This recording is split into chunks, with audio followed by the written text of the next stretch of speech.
Ja, hallo, ich bin Axel Ricke, ich bin einer der Macher von den Tubeheads, der Puppen-Webserie, die hier in Gießen auf der Seriale im Festival läuft. Und bin hier, weil heute im ersten Block tatsächlich die Tubeheads laufen und ich bin mal sehr gespannt, wie das hier ankommt. Mein Name ist Martha und ich bin Mitbegründer und Festivalleiter von der Seriale. Ja, und das findet gerade statt und wir haben sehr viele internationale Gäste, weil wir dieses Jahr das Festival für internationale Einreichungen geöffnet haben und das ist sehr gut angekommen. Ich bin Magdalena Keim, ich bin Schauspielerin und bin bei der Seriale dabei. Also ich moderiere morgen die Award-Zeremonie abends und ich spiele auch bei Number of Silence mit, also die Webserie von Gongo.Podcast, der die Seriale organisiert und ich wohne auch in Gießen, deswegen ja, bin ich einfach hier als Festival nehme ich teil. Hi, my name is Hula Zawadzka. I'm the main creator of Talking to Grandma web series. We are here today at the screenings of the Seriale Festival, and in a couple of minutes actually my web series is going to be there in the cinema, so it's pretty exciting. And we are also nominated for awards in 3 categories, and the award ceremony is tomorrow, so we will know then if we have won anything. Hi, ich bin der Thomas, ich bin einer der Macher von Mem und einer von Tag und Nacht Media. Wir sitzen dieses Jahr auch zu dritt in der Jury und freuen uns total, dass jetzt die dritte Seriale stattfindet. My name is Otessa Marie Godard. I'm here from the DC Webfest, and I'm a professor and I teach film and media studies. I also have a production company, and I got into web series very early in 2006 with my show Orange Juice in Bishop's Garden. It is now the longest continually running web series. It has seven seasons. Each season is like a feature. So yeah, I've been in this for a long time. I care about it very passionately, and I'm now working on, I've done a couple of other shows as well, but I have a new show that I'm working on that's a young adult science fiction project that I'm very excited about, and it's transmedia, so it incorporates all sorts of different elements. So there's a web series, but plus other things. And I recently was added to Google as a next generation policy leader, where I'm really interested in content creation and kind of what the future holds for us in that sphere, but also machine learning and AI and augmented reality, and how all of these things, including open world gaming, how all of these things inform what I like to refer to as digital storytelling. So I think that the short answer is I'm a digital storyteller.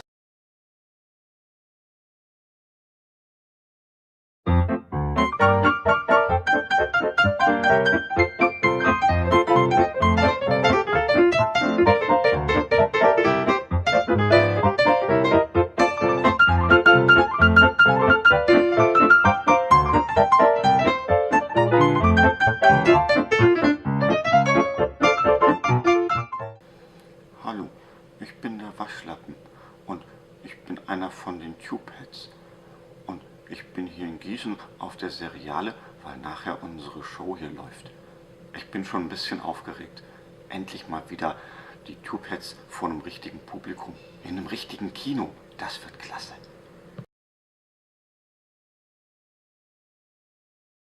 Die Tubeheads ist ein Comedy-Sketch-Puppenformat, was wir für YouTube entwickelt haben, mit ganz unterschiedlichen Figuren und ganz unterschiedlichen Gags, sehr viel nerdiger Kram und viele Parodien, wo das kreativen Team, was aus 4 Leuten besteht, also 3 Autoren, 2 davon auch Regisseure, ich als Produzent und der Mike als Puppenspieler, einfach ihre nerdige Seite ausgelebt haben. Was wir gemacht haben, war eine Webserie, die heißt Mem. Das ist ein postapokalyptischer Western in der Antarktis. Das Ganze ist online auf YouTube, also kann man sich sehr gerne angucken. Das hatten wir auf diversen Festivals. Inzwischen haben wir ein Drehbuch weitergeschrieben, haben da 10 Folgen, 40 Minuten geschrieben, es sind über 300 Seiten. Jetzt stehen wir in den Startlöchern und warten eigentlich nur noch auf eine Finanzierung. It's a dark humor comedy. It's based on a scenario: what would happen if the granddaughter was always telling the truth to her grandmother.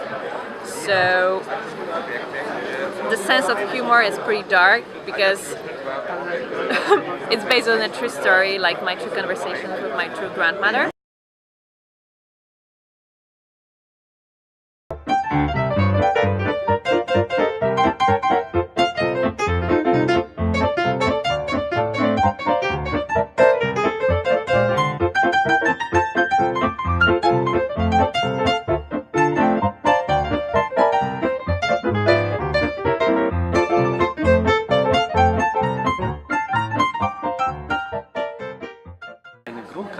Charakteristika von Webserien ist, dass sie nicht an Grenzen gebunden sind. Überhaupt nicht. Es ist im Internet, jeder könnte es sehen. Also warum diese deutschsprachige Grenze einbauen? Das hat keinen Sinn gemacht und wir haben es für internationale Einreichungen geöffnet.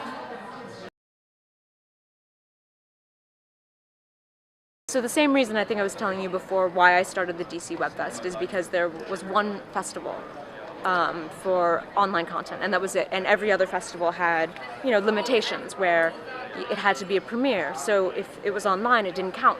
And if you're a web series creator, if you can't put your work online, that's just stupid. It makes no sense. So sort of on what we would call a wing and a prayer, I started the festival. And then the same thing, I realized that a lot of teachers were coming to me and professors were coming to me wanting to do case studies about my show.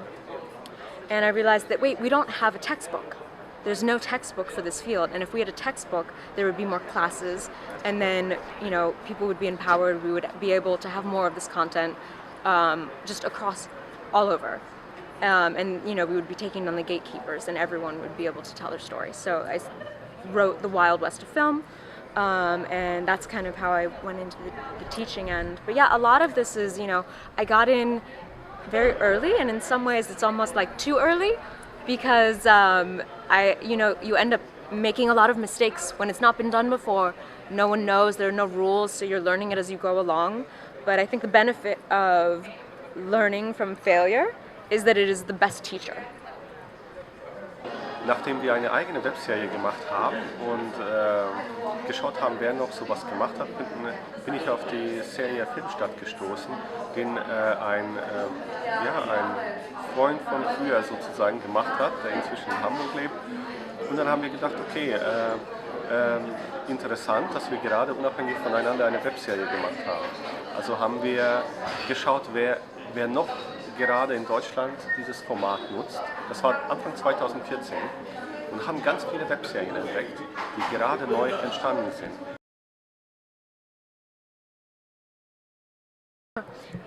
So in the very beginning, honestly, it was, I would say, very do-it-yourself and by word of mouth.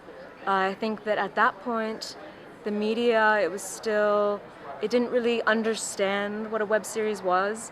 I mean, now, you know, I can go to my grandmother and say, you know, oh, you know what House of Cards is, right? And she's like, yes, I know House of Cards. And I'm like, okay, well, technically House of Cards is a web series because you're streaming it over your internet provider. So it is not a television show.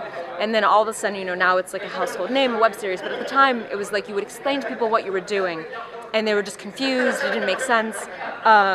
So I was a little worried in the beginning, you know, when I created this. I was like, is there enough interest? Because I had been complaining and I had been bitching about how we really needed this, and I was like, but maybe I'm crazy, maybe I'm alone. But you know, we started it very small one day, and it was a huge hit. Everyone came from all over. And not just that, I think through that process I realized that as much as I was keeping up to the best of my abilities with how many shows there were, I did not realize until, you know, this process, you know, then the doors were open to me to even more content. And from there I was like, I need to keep doing this. This is amazing. This is important. I love the content that's coming in. I want to support it, and I want to, you know, educate other people about this. Die Seriale gibt es jetzt zum 3. Mal. Ursprünglich, also die erste Seriale, die ersten 2 Jahre war es für reine deutsche Serien, Webserien. Dieses Jahr ist das erste Mal international ausgelegt und ja, bisher läuft es gut. Es macht Spaß, es ist schön, es ist sehr international, sehr viele Menschen von der ganzen Welt sind hergekommen. Ja, und das Ziel ist es, also war es ursprünglich natürlich deutsche Webserien erstmal überhaupt bekannt zu machen, überhaupt das Genre Webserie bekannter zu machen. Und ja, da es international eine riesige Community gibt, was Webserien angeht, war es auch wirklich tatsächlich schwierig, genug deutsche Serien zusammenzubekommen. Und das natürlich eines der Überlegungen war, warum man sich entschieden hat, das jetzt auch internationale Publikum zu öffnen oder Einreichungen.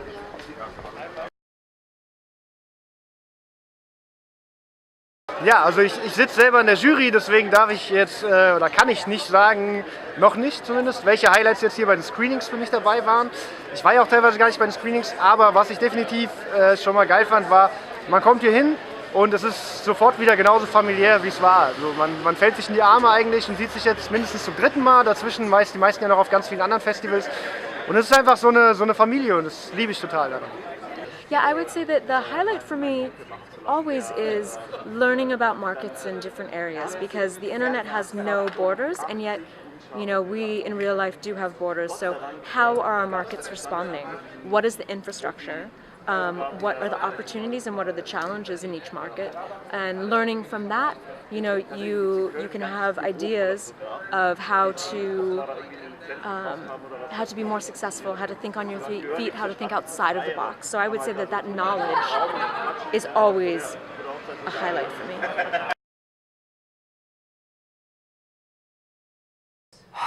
Es ist, ich weiß nicht mehr genau, wie es dazu kam, dass Film so das Ding für mich wurde.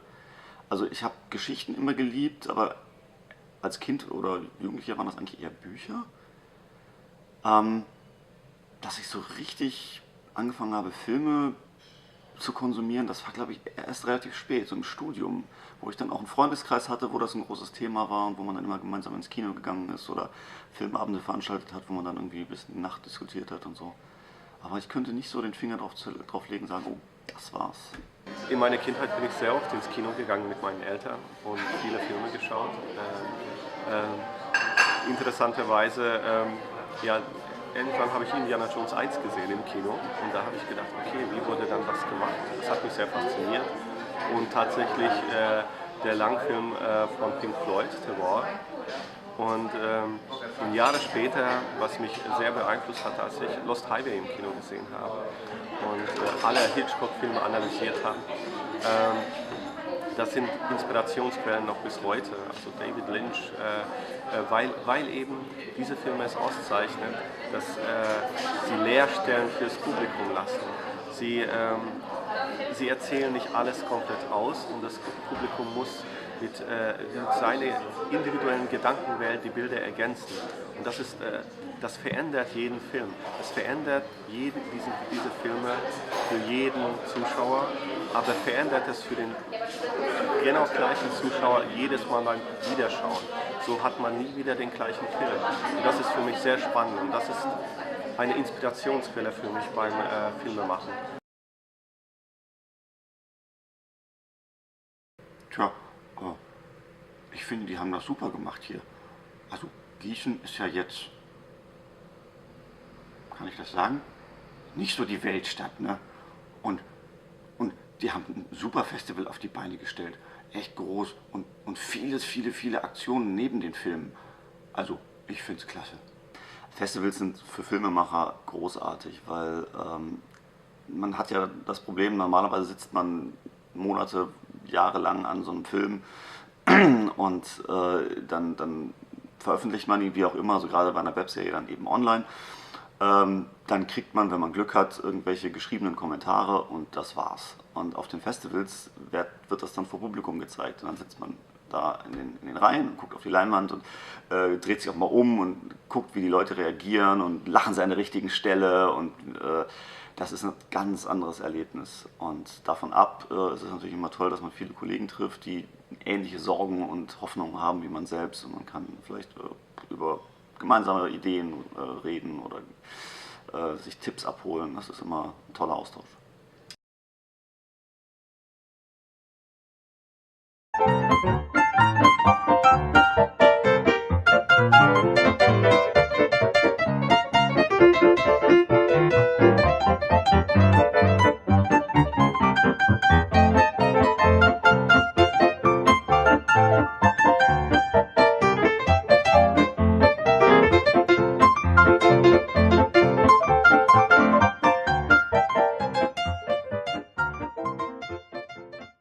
Ja, wer hier leider nicht herkommen konnte, für den tut es mir leid, weil er hier natürlich was verpasst. Wenn aber jemand gerade sein komplettes Geld in eine Webserie gesteckt hat, kann ich auch sehr gut verstehen, warum kein Geld mehr übrig ist, um noch zu reisen und auf Festivals zu fahren. Dann spart einfach und macht die nächste Webserie. I mean, you're missing out. This is a very, I think, thoughtful and fun and very well planned festival. This is one that I will definitely be coming back to.